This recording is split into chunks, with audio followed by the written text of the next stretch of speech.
We have breaking news right now. Overnight, the United States has launched a large-scale attack going to war with Venezuela, has kidnapped Venezuelan leader Nicolas Maduro.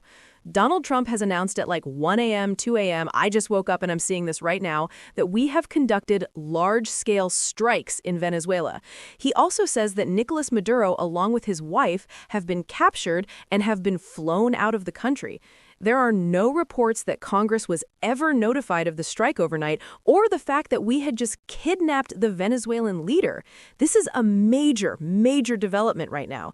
And obviously, and he says that there's going to be a press conference happening at Mar-a-Lago this morning, probably around 11 a.m. or noon.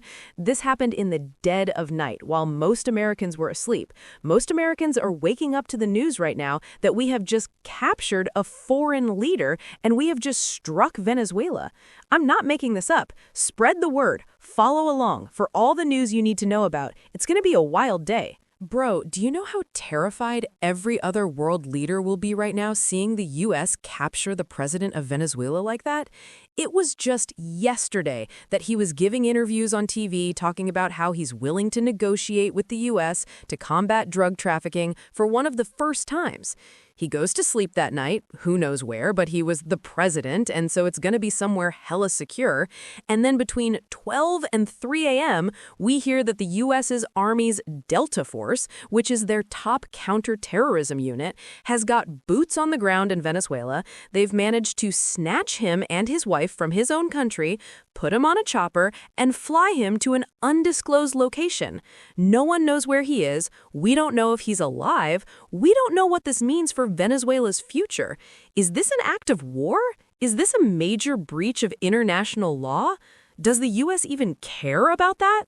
It's like, just for other world leaders seeing this, to know that the U.S. military has the ability to carry out something like that is going to send shockwaves to all of them watching. So, it seems that Nicolas Maduro is alive, and apparently he is being brought back to the United States to stand trial on criminal charges.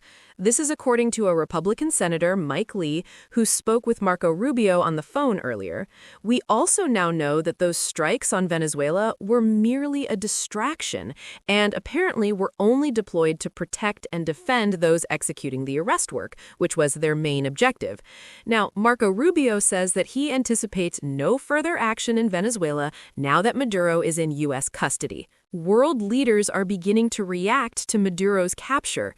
Keir Starmer says that the UK is not involved in any way in the U.S. operation in Venezuela, but is seeking more information before officially commenting on it. Russia, which is Venezuela's ally, says that they are extremely concerned and are seeking immediate clarification on the situation. Israel's opposition leader straight up said the regime in Iran should pay close attention to what's happening in Venezuela. Venezuela's neighbor, Colombia, they have started deploying forces along the border in preparation for a possible massive influx of Venezuelans.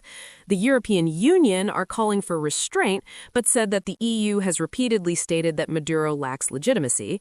And then Italy's opposition leader and former prime minister said that we are facing a blatant violation of international law, which certifies the dominance of the strongest and best-equipped military, saying that if rules only apply to enemies and not friends, no one can feel safe anymore. As the situation develops, I'll keep you guys updated.